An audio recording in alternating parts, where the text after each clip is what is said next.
E se eu te dissesse que uma das cenas mais assustadoras de Invocação do Mal 2 não foi criada em Hollywood, e sim registradas em fotos reais? Imagina ter apenas 11 anos, começar a flutuar, falar com uma voz que não é a sua e de repente se tornar o caso paranormal mais famoso da Inglaterra. E hoje a gente vai dar continuidade com um quadro que a gente já fez aqui no canal, mostrando a história real do filme de Invocação do Mal 2, o aterrorizante caso do poltergeist de Enfield. Um caso tão perturbador que divide as pessoas até hoje. E antes de começar o vídeo, não esquece de conferir aqui no canal que a gente tem contando as histórias reais do primeiro e do quarto filme de Invocação do Mal. E em breve a gente vai trazer do terceiro filme.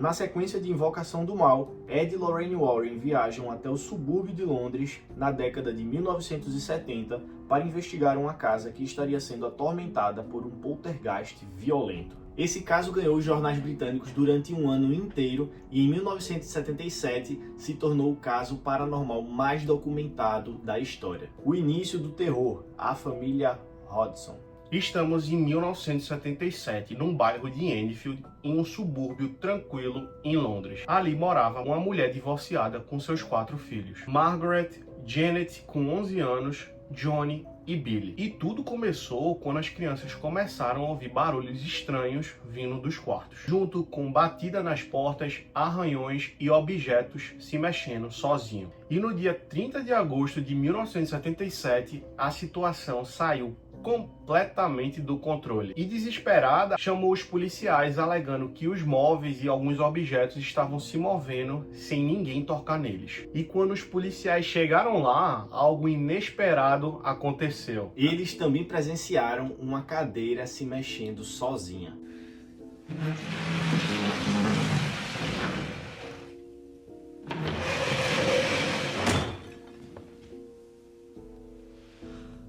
E foi a partir desse momento em que o caso explodiu de vez. E junto aos policiais chegaram os repórteres, fotógrafos e os pesquisadores paranormais, dentre eles Ed e Lorraine Warren. Os fenômenos paranormais. Com o passar dos dias, os eventos ficaram cada vez mais intensos. As testemunhas relataram móveis se arrastando, brinquedos voando, barulhos inexplicáveis e o mais estranho, eram vozes saindo da boca de Janet. E detalhe, a voz se apresentava como Bill Wilkins. E uma curiosidade até legal, que no final do filme de Invocação do Mal 2, nos créditos, eles mostram as fitas reais das gravações da voz de Janet com a voz grossa dessa entidade.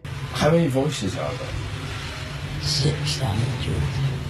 600 the voices. I know the joke. Who's there?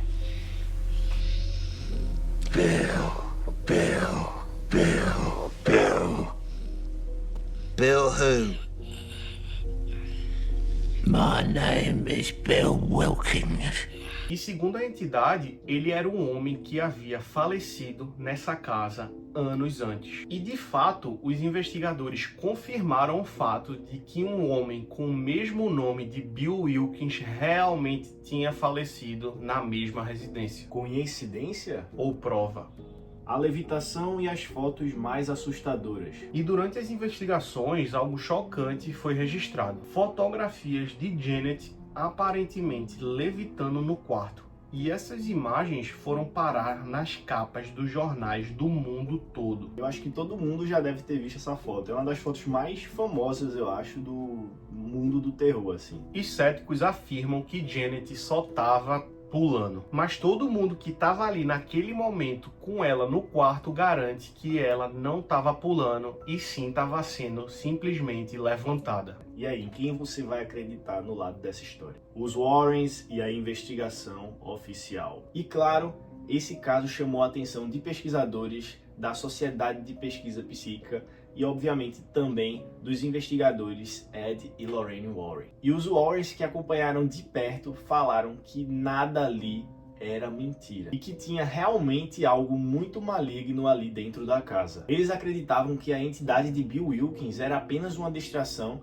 e que havia entidades muito mais malignas por trás. Fraude, ou a manifestação real? E alguns anos depois, a própria Janet admitiu que forjou algumas histórias do caso todo. Ela própria confessou que enganou os investigadores, mas ela fez questão de afirmar que nem tudo era mentira e que de fato algumas coisas sobrenaturais aconteceram ali. A própria mãe, Peggy Hodson, também relatou e confirmou que exagerou em alguns casos que foi falado ali, mas reforçou mais outra vez que a maior parte do terror que a família passou era real. Mas então fica a pergunta: se tudo era falso, como explicar as testemunhas, as gravações e os policiais? Eu acredito realmente que muitas das coisas que aconteceram ali era verdade mesmo e que talvez ela tenha exagerado nos relatos para realmente chamar a atenção da grande mídia e conseguirem solucionar o caso dela. E no filme também foi mostrado esse lado de que será que é uma farsa?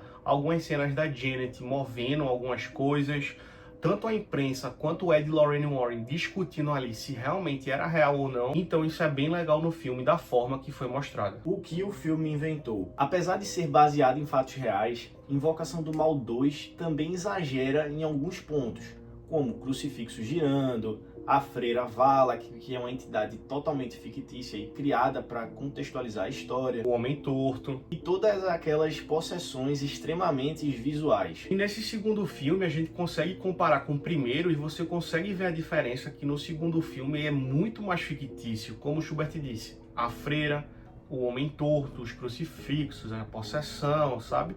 Diferente do primeiro, que ele é muito mais pé no chão, voltado para o real. As tragédias após o caso. Depois que os fenômenos passaram, a família Hodson nunca mais teve paz. Billy, o irmão mais novo de Janet, morreu muito novo, com apenas 14 anos, vítima de um câncer. E anos depois, o filho da Janet faleceu, dormindo misteriosamente. Coincidência ou consequências de algo que realmente nunca foi embora completamente? Atualmente, a casa de Enfield virou ponto turístico. Se você for maluco o suficiente para querer visitar esta casa, pode ir lá, meu amigo. Seja maluco aí, morra. Esse caso realmente a gente não tem muita coisa, a gente pesquisou bastante para trazer esse vídeo, mas como a gente falou, ele é um caso que é relatado com muita ficção nos filmes de Invocação do Mal 2, e justamente por ser um caso muito simples e não ter realmente muito o que trazer, eles colocaram mais ficção nesse filme. E por isso que esse caso divide tantas opiniões, porque se até mesmo as pessoas que passaram por todo esse tormento falaram que inventaram algumas coisas, o que de fato é real ou não. Basicamente o caso é esse, né? E todo o resto é ficção criada que a gente viu aí nos filmes da franquia. E em breve a gente vai estar comentando aqui o caso do terceiro filme no canal, então para tu não perder, se inscreve. Deixa aqui também a tua opinião aqui nos comentários para saber o que é que você achou desse vídeo. Curte aí para ajudar a gente a divulgar o vídeo para mais pessoas assistirem e o YouTube entender que você gostou desse vídeo. Ajuda a gente a bater a marca de 1000 inscritos se inscrevendo, ativa o sininho. Até o próximo vídeo. Acompanha esse universo. Tchau!